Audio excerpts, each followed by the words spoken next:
Hi folks, this is Abel James and welcome to the Fat Burning Man Show, where we talk about real food and real results. Today's episode of the show is with Craig Ballantyne, the man behind Turbulence training and an expert in bodyweight workouts. Now before we get to the show, I wanted to let you guys know that if you go to fatburningman.com right now and sign up for the email list, I'll send you a free copy of my ebook, The Primal Rock Starts, which features fat burning tips, muscle building strategies, and ways to optimize your health from guys like Dave Asprey, Mark Sisson, Rob Wolf, and tons more. So all you have to do is go over to fatburningman.com, enter your best email, and I'll shoot that right over to you. All right, so Craig Ballantyne is a fat loss and fitness expert who specializes in helping people get incredibly lean and strong with short workouts. Craig has a Master's of Science degree in exercise physiology from McMaster University, and he's written for Men's Health, Maximum Fitness, Oxygen, and Men's Fitness as well. On today's show, Craig and I cover how to get lean in just a few minutes of exercise a week, and yes, it is possible. Why willpower always seems to crumble in the face of adversity. Why you should consider getting a dog, and how to be your own science experiment. This is a fun one. Listen up, guys.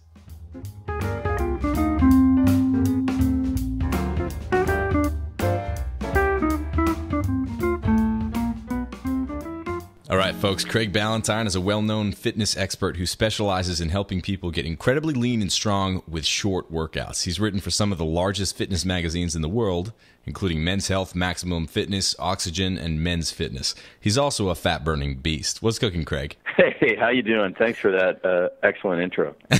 You bet, man. Well, your reputation precedes you.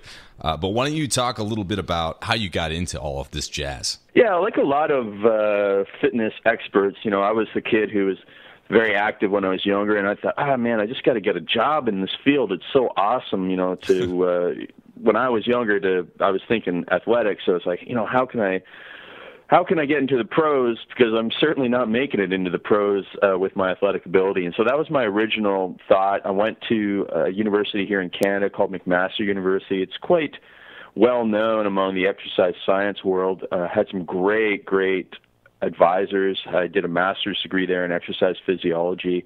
We're going to talk about some of the stuff I learned along the way. And it was around then that I started writing for Men's Health in 2000, when I was still a graduate student. And then I realized I could just help way more people doing what I wanted to do by, you know, bringing what I learned for elite athletes and helping them, and actually helping, you know, the regular reader of Men's Health and Women's Health and Oxygen Fitness magazine to get amazing results in a short amount of time with, you know, I guess what you might say athletic type training. Yeah. So I used to do marathons, and I've always loved running. It's kind of like a meditation for me. When I first was introduced to the approach of getting a lot more in terms of results for less time, I was like, yeah, whatever. But then I tried it on myself as kind of a case study, and it was shocking the amount of fat that I lost, muscle that I built, all from exercising less. So when people ask you, is it really possible to get, you know, superhuman results in just a few minutes of exercise, how do you answer that question? Well, these days you can actually answer them with research. You can say there was a study that came out that really influenced me last year. It's from the Journal of Applied Physiology. I think it's Applied Physiology, Nutrition, and Metabolism. Mm-hmm. And it was a Canadian study, actually, and it's very similar to the Tabata training studies, but it's not Tabata training, because Tabata training is 20 seconds on, 10 seconds off at 170% VO2 max. It's very specific to that. With this training, what they did is they had people do those 20 seconds of work, but they had them do bodyweight exercises. So they did burpees, mountain climbers, push-ups, and then they rested 10 seconds, and they did 8 rounds of this. And so that was one group, and it was women. It was all women, this study. Second group was a control group, did nothing. And a third group was a group that did 30 minutes of jogging. And what they found was the aerobic fitness levels were the same among the two training groups. So the 4 minutes of training and the 30 minutes of training resulted in the same fitness gains for cardiovascular. But they found, and this is pretty obvious, that the muscular endurance gains were only present in the bodyweight exercise group. Mm-hmm. And then, you know, just as important in almost all of this is that the bodyweight training group enjoyed the training the most compared to the other groups. So now I can say with research that here's the fitness gains in this, and then I don't have research that shows 4 minutes of exercise is better than 30 minutes for fat burning, but I have, you know, hundreds, maybe even thousands of case studies that have used my programs and other, and even in my transformation contests, I can say, hey, look what this person did, this person did, this person did. And one other thing I will mention on that is who tends to get, when we talk about who tends to get the greatest results in this, it's that person who's making that switch from the low intensity long exercise to the high intensity short exercise. That's when you see the greatest gains, is when you make that switch. Yeah. So is 4 minutes like the most effective protocol, or is it just a matter of like hitting that high intensity for some period of time, and that's kind of like the minimum effective dose? That's a great question. I don't have research to say what is best. I certainly don't limit the workouts to 4 minutes. We think that 4 minutes seems to be great, but what if we did 4 minutes of a lower body exercise, 4 minutes of an upper body exercise, maybe 2 minutes of a core training exercise? We can do some really great workouts in under 20 minutes. When I'm using that specific style, my bodyweight stuff, I try and keep them around 12 to 15 minutes, but we'll go a little bit longer sometimes. But certainly the more work you do, the diminishing returns kick in.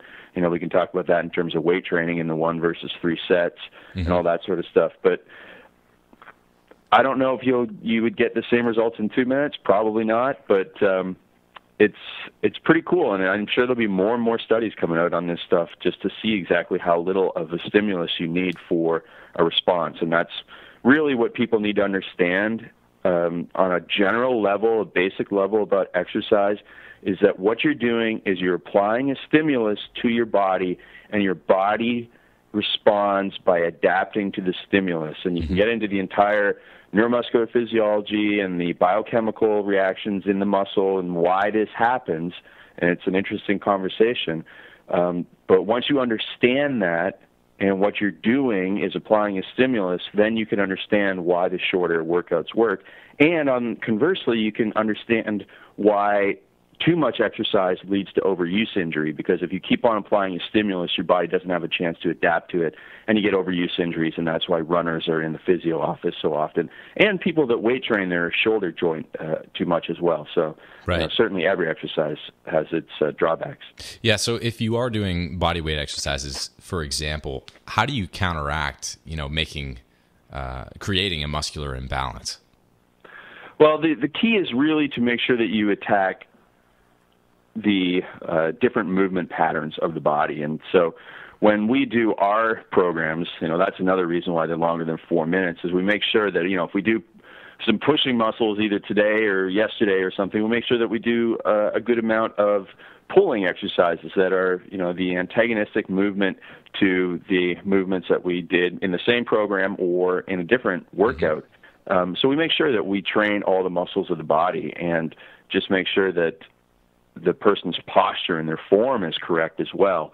That's a key component of it. And also we take a look at their daily activity habits. People that sit all day long, first of all, sitting is very dangerous for your health in general, but also it really ruins your posture. And so we got to take a look at, what does the client bring to the table in terms of, have they been sitting for 20 years and they have really terrible posture? We have to take a look at that and how we do our workouts. Totally. I actually just got a new computer, one of those big old iMacs, and I set it up on a totally jerry-rigged stand-up desk, and I've decided to do all of my interviews standing up. So I'm standing up right now, and it's awesome. It's so much better. You just feel like blood is flowing. Yeah, I've been walking around actually while I've been doing this, and I don't necessarily have the reference for it, but I from what I understand, there's research that shows when you're up and you're moving about, you do have more energy and you do much better when you're doing these phone interviews. So I try and move around quite a bit when I do them as well. That's pretty cool. Are you just like pacing or like doing errands? I'm walking around and opening doors, checking on dogs, and getting drinks of water.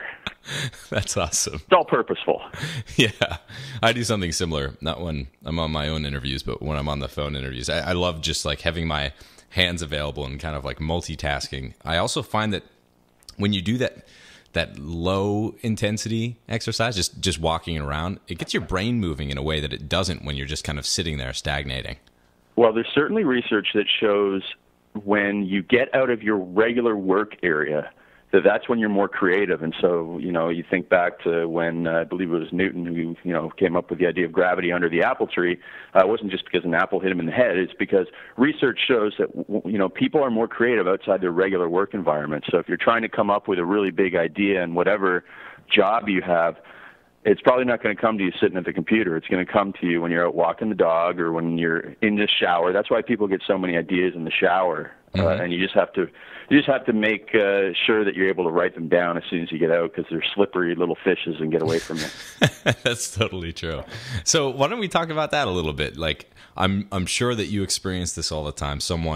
The hook for why they come in to get help is fat loss or building muscle, something that's mostly superficial, but they stay with it and find that it's changing their lives in a positive direction. So how do you kind of coach them through that process? Well, one of the big things that's been a huge boost to my business and how many people I'm able to help, and really has literally changed my life, has been including a transformation contest in my business. And I started running my first one in the fall of 2007. I think we're on 16 or 17 right now in Turbulence training, which is my main business. And we actually just started another one in another business I have called earlytorise.com. And in that one, we're giving away $100,000 to people that change their lives in health, wealth, and wisdom. So it's a very interesting thing that I've been doing with the transformation contest. And that's where we help them go from changing their body to changing their lives. And what I found is you cannot make a physical transformation without making a mental transformation at the same time. Totally. And that you develop willpower, you develop self-esteem and self-confidence. You really change as a person for the better. And for some people, it's a really dramatic experience. There's certainly a lot of ups and downs and, new thoughts. And it's like, oh my goodness, what am I getting into? You end up really having to look at some of the relationships in your life as to, some of them being toxic, some of them, you have to minimize them and stuff like that. I mean, it's just a whole new world of psychology, and it's very interesting that physical fitness brings a lot of people into it, but they end up changing in so many ways at the end of the day because of it. All right, so you come into nutrition and fitness, you basically get that all dialed in, you start eating correctly in a way that suits your body well, and then you start exercising correctly. So you know how to change your body, but how do you go about changing your life? Well, when you're doing this, what I've found is the people who are making the changes and having the best results, they establish what I call rules and personal philosophies for their life, but they start predominantly in the nutrition area. So they go from somebody who can't say no to a drink or French fries or something, to a person who's then becomes, in their mind, I'm the type of person who doesn't eat that type of food. Yeah. And it's a complete mindset shift. And it actually, you've probably read the book Psycho-Cybernetics by Maxwell Maltz. Yeah, great one. Right. I mean, it's really a living proof of what he teaches in that book about people who succeed and change their self-image. They only do it when they truly believe in themselves. And so in the transformation contest, with the nutrition and exercise changes, these people go from, I just can't ever stick to a diet, to all of a sudden they are the person who, I can stick to a diet. This is what I do 6 days a week. On the seventh day, I'll have my favorite foods in moderation. And I never miss a workout. I get up every day at 6 o'clock and I spend at least 15, if not 30 to 45 minutes doing my workouts, this day, and this day. These are my rules, and I follow them. And what I found was, over time, after, watching these transformation contests, is that the winners always establish this mindset shift. And so it actually caused me to go and write an article that's probably one of my most popular articles over at earlytorise.com called The 12 Rules of My Life that I live by. And since establishing these rules a couple of summers ago, it's really been I'm much more stress-free. I'm able to really move towards my goals a lot better, and it really just guides me. And it takes away a lot of decision-making. So I use the example that if you are, let's say you're a paleo person. If you're a paleo person, then you never, ever eat white bread. You just do not ever eat white bread. It's not even something you have to think about. Now, on the other hand, if you're a person who's just on a diet, air quotes, then if somebody offers you a hamburger on a white bun, you are not using your rules to say no. You have to rely on your willpower to say no. And it's different. And, odds are 9 times out of 10, you'll buckle in and you'll have that white bread. But if you have that rule in your life, it's not even something that your mind has to spend an ounce of willpower on. And, you probably know as well as I do, you probably know more about willpower and the research there than I do. But from what I understand is that it's a limited resource, and these rules and personal philosophies allow you to have kind of a workaround to not using willpower to make the right decisions. Yeah. Actually, I was talking to Tim Ferriss about this not too long ago, and he's just like, I know that I have a limited amount of decisions I can make over the course of the day. So I try to systemize that and make sure that I don't have to make the little ones. And I thought that was so brilliant, because it's true, right? When you just live in a certain way and you don't have the option of having those, cookies in your cupboard or whatever that you have to use your mental power to avoid, and you just kind of set up this system, then you can focus on the big stuff. And that's where the real changes happen. Yeah, absolutely. I mean, Tim's a master at eliminating distractions and stuff like that from his life, and there's a lot to learn from that. And I agree, absolutely. You can just eliminate a lot of the things that can get you into trouble. Yeah. So paleo is one way that you can do that, but how else can you do that in your life, making sure that you eliminate distractions, but also you kind of guide yourself on the path that you'd like yourself to follow? Well, you can set hard rules for getting up and going to bed. And as far as I'm concerned, the one thing above all else that helped me have more energy, that really dialed it in, have more energy all day, every day, was when I finally gave in to this advice of going to bed and getting up at the same time 7 days a week. And I know it's not the most sexy and exciting thing in the world, but when people sleep in on the weekends, they ruin everything. It really, really ruins, I would say, until Wednesday of the next week. And so if you have these rules, or our rule, that this is the time you go to bed and this is the time that you get up every day, then you have to abide by that clock, and it helps you get more done. It helps you eliminate, the small things. I just don't have time for that because I have to go to bed at exactly 9:45 today in order to get up at exactly, 5:45 tomorrow to get, this 8 hours of sleep that I need to get. So I don't have time to, watch this TV show or to, do this little errand that's, not worth my time, or, to read this junk mail.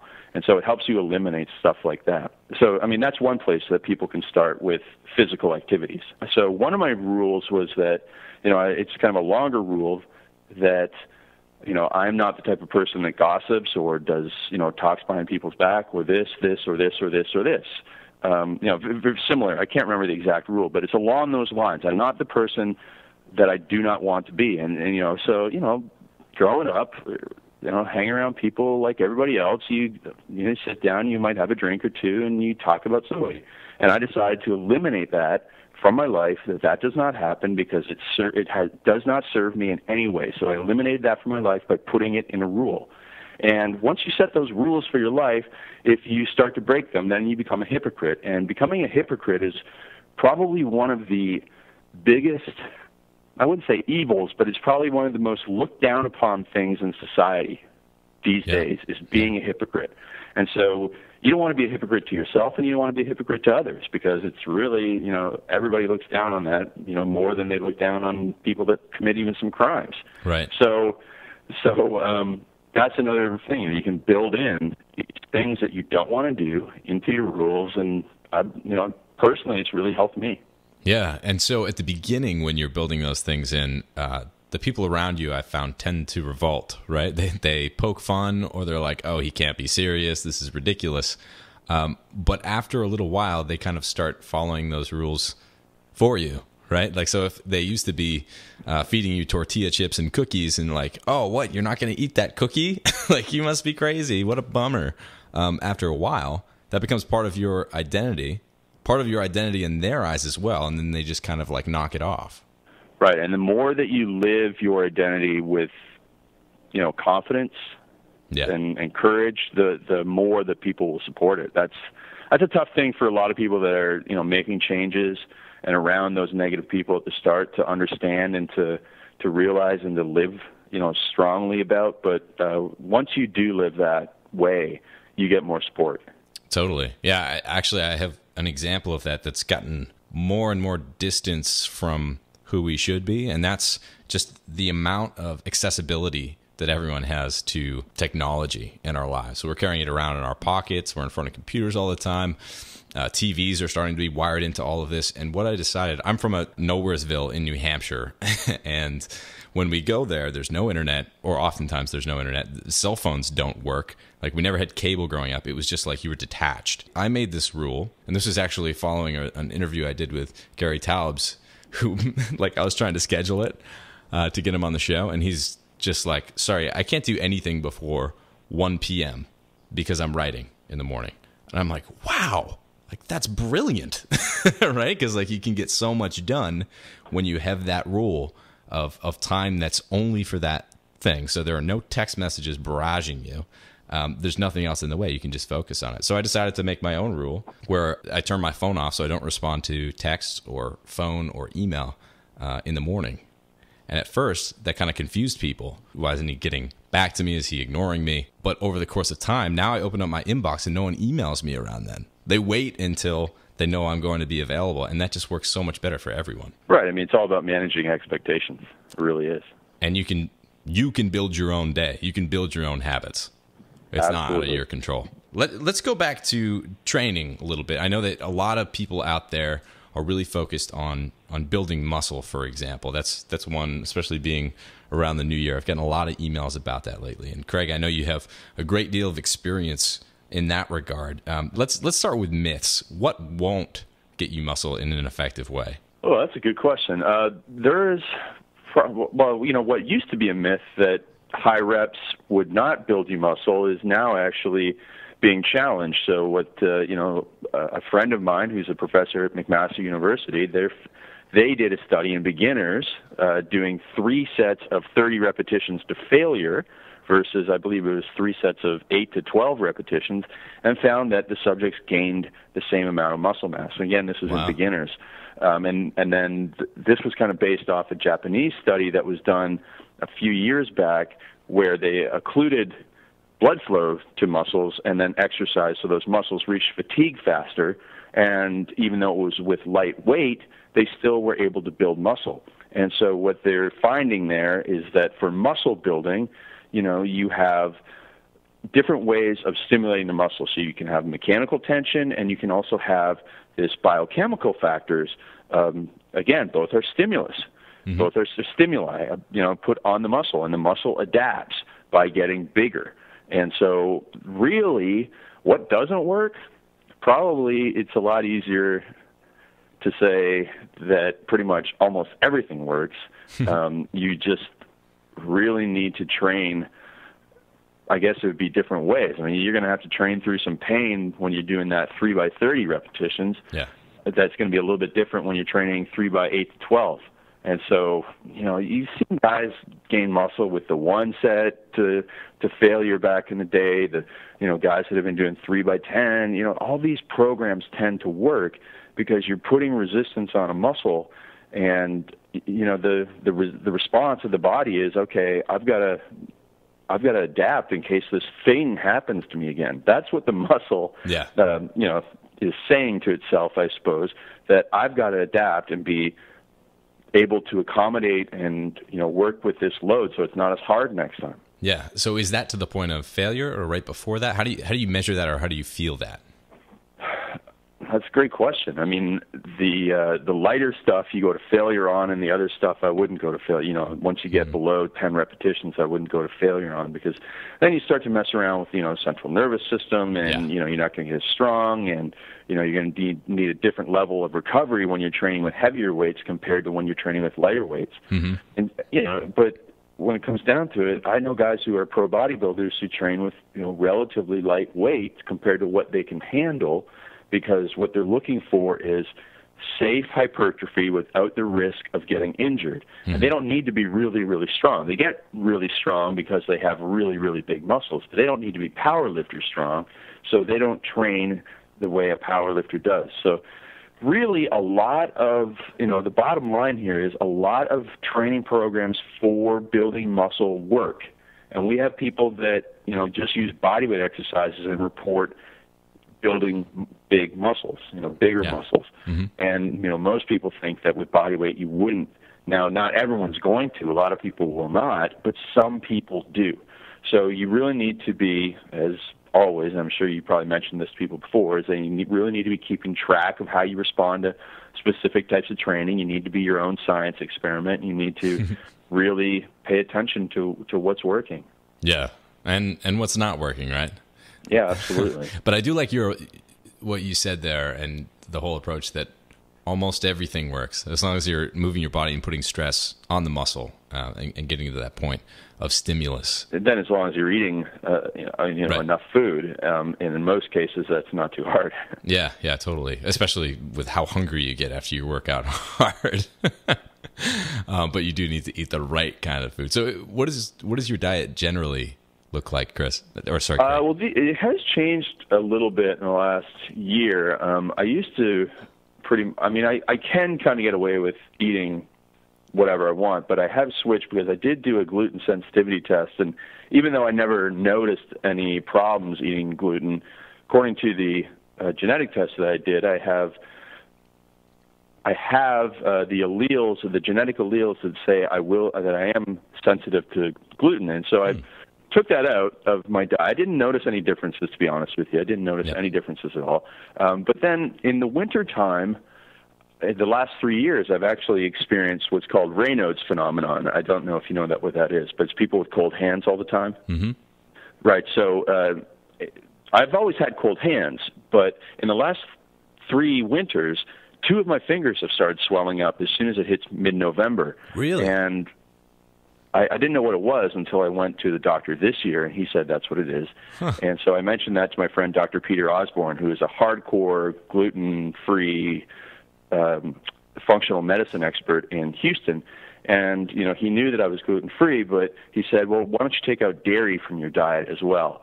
And I am sad to report that taking out dairy from my diet has significantly helped reduce the swelling in my fingers. Wow. And I say that I'm sad about it because I really do enjoy my whey protein shakes, but I don't know how much longer I'll be using those things because I've been dairy-free for the month of February, so about 16 or 20 days now, and it has made a difference in these fingers, which will go back to normal in about a month from now when it starts warming up. So my diet, I guess you would say, is quite, real food. Fruits, vegetables, steak, eggs, stuff like that. Lots of nuts, and that's basically it. Yeah. Well, that's really interesting about dairy. So, have you taken out all dairy, like including butter and the fats as well, or is it just? Yeah, if there's any dairy in my diet, I don't know where it's coming from. Yeah, that's good. I guess, and the same thing with gluten. I would assume you're not like eating out of boxes or soy sauce. Or... The only thing that gets in my diet is it's those fillers and protein. It's even in Vega protein, which is I'm playing around with right now. Mm-hmm. What is it? It is. I'm just looking at the label right now. Xanthan gum, which is from corn, and Peter Osborne, the guy who I go to for my gluten information, is no rice, no nothing, no corn derivatives. So xanthan gum, and then there's a couple other ones that you see in a lot of protein shakes. I'm just gonna look up one more here. Guar gum, I believe, cellulose gum, those things. So those technically have a little bit of gluten in them. And so those are the things that still get in my diet. But other than that, I certainly, haven't even eaten quinoa in a long time. Yeah. Wow.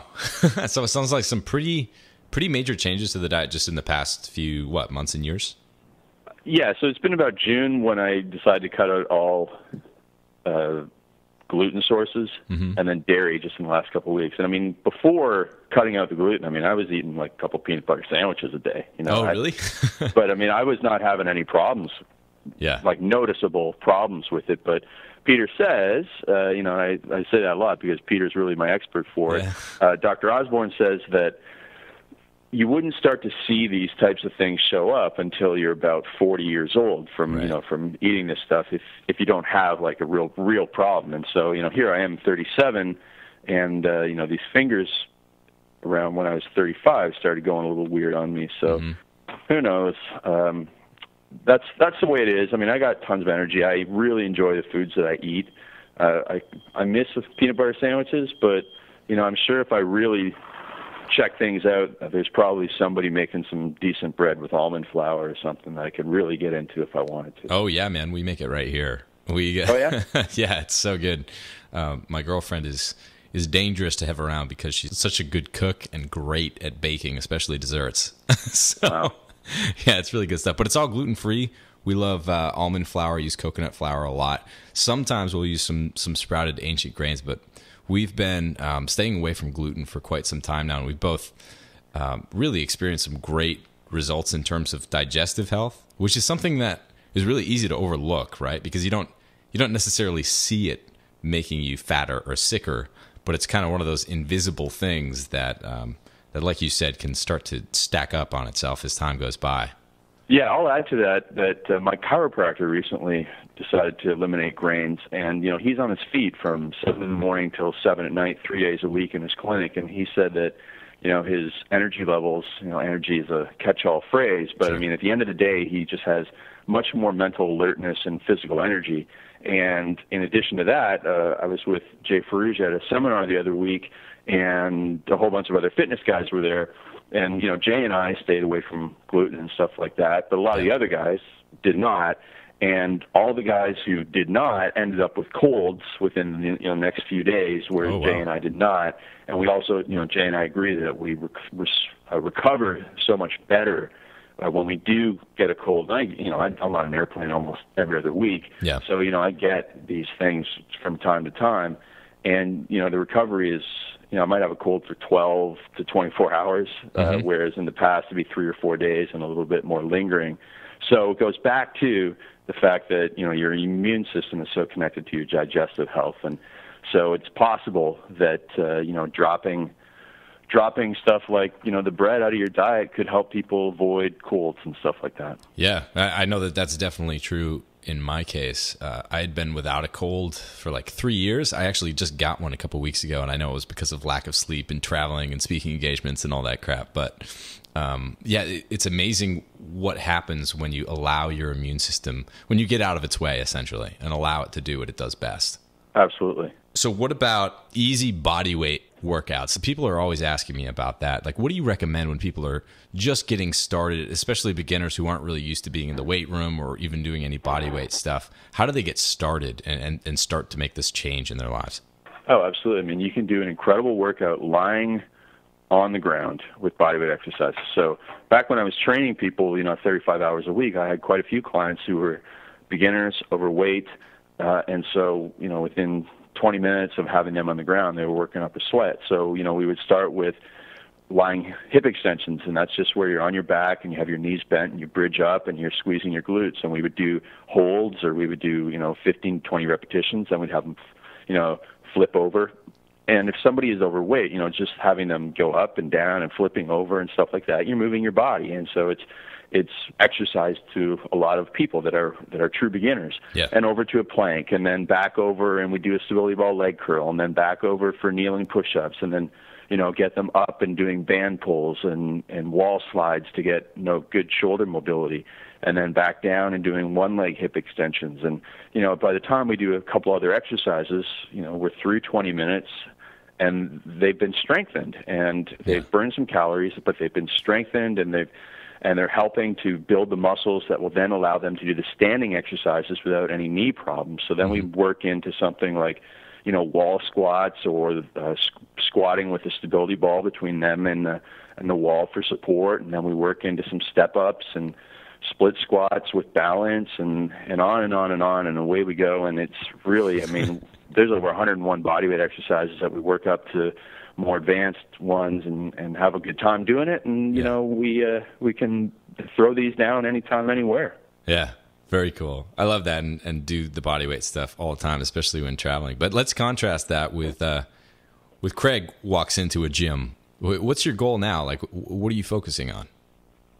Oh, I still train the old meathead way that I used to train when I was younger. Generally, I'm still pretty small, but I do train with the traditional squat, bench, deadlift, and pull-ups and step-ups. I did step-ups today with barbell. So I'm training that way predominantly. Some cable exercises, but I'm not too far removed from the way that I used to train. But there is a little bit more bodyweight exercise in there. But I mean, yeah, really, it's not too different from the way I trained when I was 16. Wow, because it works. Yeah. I mean, absolutely. I mean, the basics that I learned then are the basics that I stick to now. But when I'm in a hotel room and I have a flight at 7 in the morning, and it's a cross country flight, I'm gonna get home at 7 o'clock at night, but I still want to do something. I can beat myself down pretty hard in the room with bodyweight exercises only, using that 20-10 system plus some of these additional moves that we make. For example, just with here's a really, really tough leg workout in 4 minutes. We do something that I call the Punisher squats. You do about 15 repetitions of bodyweight squats, and then you hold for 20 seconds. Then you hold the bottom position for 10 seconds, and then you do another 15 squats, and you can repeat that for the full 4 minutes, just holding the bottom position. We call that the Punisher, and that's 20 seconds of squats, 10-second hold, 8 rounds. And I actually have a YouTube video of me doing that, and then doing some funky dance as I get out of the last one, because your quads are just so fatigued. So it's great video. And then, but you can also do it where you do a minute of that, and then you do what I call switch lunges on one leg for a full minute, where you step forward with your right leg and then you step back with your right leg. And then so that's 1 minute of that, and then you switch over and do 1 minute stepping forward with the left leg and stepping back. And then you go into 1 more minute of that 20-10 Punisher style for 2 rounds, and that's 4 minutes, and your legs are just going to go, what the heck? Yeah. And then after that, you can do 2 minutes of push-ups using the 20-10 system. And what we found is most people can only do about 4 rounds of 20-10 push-ups, where you do 20 seconds of push-ups, 10 seconds rest, because your upper body just fatigues a lot faster. So there's 6 minutes. So if, I do a little bit of warm-up before that, too, about 12 minutes of warm-up and mobility stuff in my hotel room. But in 20 minutes, I can go, okay, that's good fitness for the day, even though I'm going to go and sit on the airplane for 8 hours. Yeah, I do a similar thing. And if I'm not smoked by the end of those 5 minutes, I know that I did it wrong. It doesn't matter how fit you are. You can definitely get there pretty quick just by going harder. So if you're doing push-ups, for example, are you... what do you recommend for folks? Is it quick and explosive, or is it kind of like this slow burn type technique? I would be I'm fine with 2 seconds down, 1 second up, or even 1 second down controlled. It's fine. I'm not really too worried about any real specific thing there. As long as somebody's done some warm-up stuff and a couple of warm-up rounds and maybe a couple push-ups, then they can do the push-ups relatively as fast as they like, especially when we're doing that 20-second thing. You just want to get a lot done. But, if somebody wants to change things up and do, a 10-second lowering and a 10-second raise, they're probably going to feel more of that in their abdominals as well. So more of like a plank version of an exercise. Right. So that's fine too. I mean, it's all about the variety. I'm not married to one specific repetition cadence. Yeah, just getting out there and moving. Generally, yeah. I've really liked. I was married to a particular approach. I had a routine set, and I just found that not only was I plateauing, I was getting bored. And that's one of the worst things that can happen when you're training, or just in your lifestyle in general getting bored.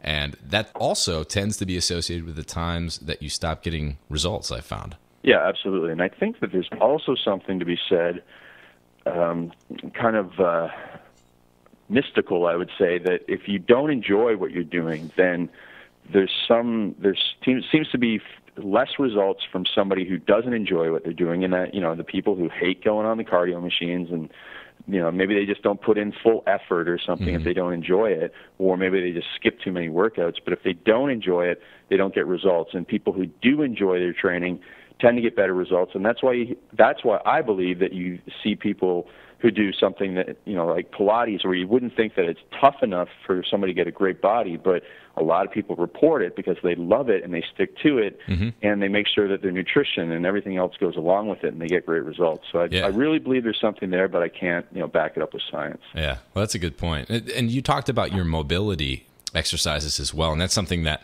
since it's kind of unsexy, right? Like everyone wants to skip that part, but it is really important. How do you work that in? What does it look like, and why should other people consider making that a part of the process? Well, I believe that it's really helped me.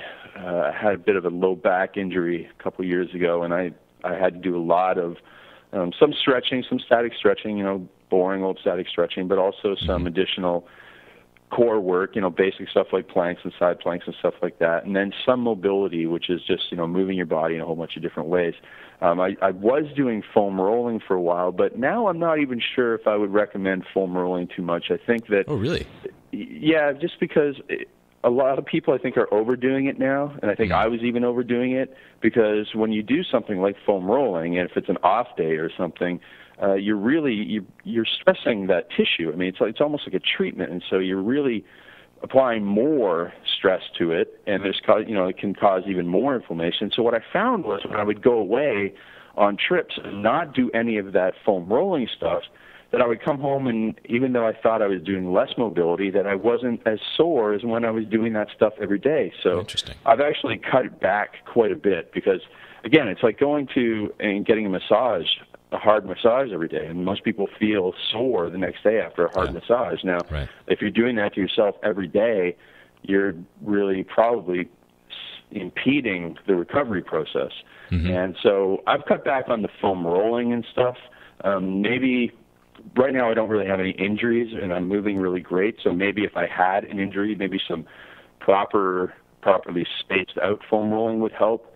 But that stuff is still kind of up in the air as to whether or not it's really as necessary as people are making it right now. But then, what I do is I tend to walk. I have a dog, so I walk the dog first thing in the morning. So that's some mobility. Then I come home, and then that's when I go into my training. Okay. And so I'm warmed up by that dog walk, and then I go into just some general mobility for the upper back, wall slides, some static stretching for the upper body, because if I don't do static stretching for the upper body, I do get tight pecs, and so just by doing regular stretching for that, it's helped me prevent that. They're no longer as ropey as they used to be when I first started getting ARP treatment. And so I do that stuff, and then I work my way down to lower body stuff. I do some bodyweight squats, I do some single leg Romanian deadlifts, I do some leg swings, I do some lateral lunges, and not a lot, just 6 to 10 repetitions per movement. And then I also do plank and bird dog and maybe a hip bridge, and also the W, Y, and T patterns for your upper back as well. And so it used to be that I was doing this thing that was like 35 minutes long, and now I just realize there's quite a bit of diminishing return now that I don't have anything to work through. So I've cut it back to about 15 minutes, even less if I'm in a real rush. Yeah, I was talking to one of my friends who one of his specialties is warm-ups. And he was trying to convince me to make it a bigger part of what I do. And I'm just like, yeah, whatever. But he says, well, what if I could increase your performance by 20% just by doing this workout? I'm like, now I'll do this. Like, you kind of have to reframe what a warm-up means, both in terms of preventing injury as well as like performance gains, just because you're moving better. Yeah, absolutely. I mean, you get your nervous system ready to go for it as well. But, in that case, you have to be careful you're not doing too much, because you can get the fatigue in from it. What kind of dog do you have? I have a chocolate lab. Oh, nice. I have a yellow lab. I was, cool. Love it. And I think having a dog is one of the best lifestyle choices you can make, because it builds in automatically that 1 to 2 walks every day. And it's true. I mean, and people need to move more, and that's a simple way to do it.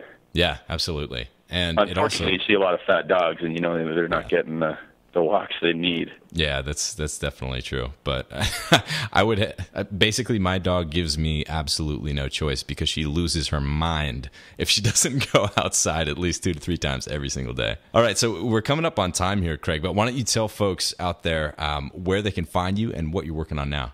Sure. So the best way to, interact with me is on Facebook. We have a Facebook fan page for my training program at turbulencetrainingfanpage.com. That'll take you to that.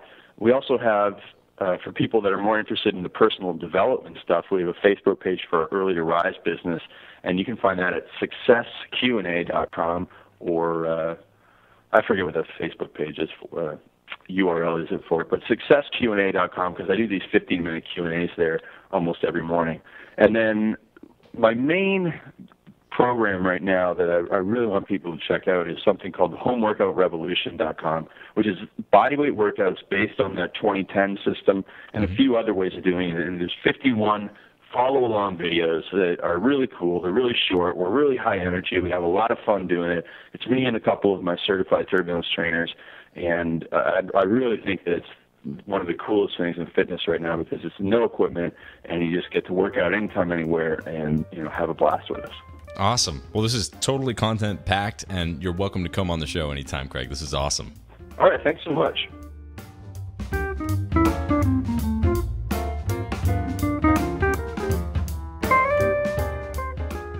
If you'd like to hear more from Craig Ballantyne, you can hop on over to his websites turbulencetraining.com and earlytorise.com. Some other exciting news: the Fat Burning Man Show has once again cracked the top of the iTunes health charts in, the United States, United Kingdom, Canada, Australia, and a few other places. So thank you so much for the strong reviews that you guys have left for the show. I really appreciate your support. Once again, head on over to fatburningman.com right now to get your free ebook. All you have to do is sign up for the email list. It's right there on the front page, as well as in the sidebar. And I'll shoot you a free ebook called The Primal Rockstars, featuring Mark Sisson, Rob Wolf, Dave Asprey, and tons more. Got some exciting shows coming up, so stay tuned, guys, and I'll be talking to you guys soon. Cheers.